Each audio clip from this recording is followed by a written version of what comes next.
Thomas and Percy are good friends, but sometimes Percy teases Thomas about being frightened, and he doesn't like that at all.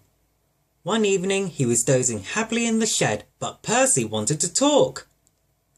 Percy went on teasing him. "Ask Thomas," exclaimed Percy.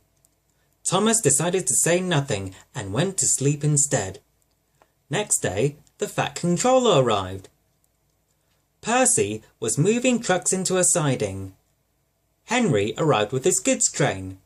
The signalman switched the points and Percy waited on a siding until Henry had steamed by. Then there was trouble. "Called the signalman?" said Percy's driver. "Ask Percy," replied the fireman. Percy was speechless. He watched as the other engines went home to the shed. Night time came and Percy began to feel very lonely. He murmured. It was only an owl, but Percy didn't realise this. He sighed. Thomas was waiting for his mysterious load at the harbour. Suddenly, there it was! Cried Thomas. Laughed his driver.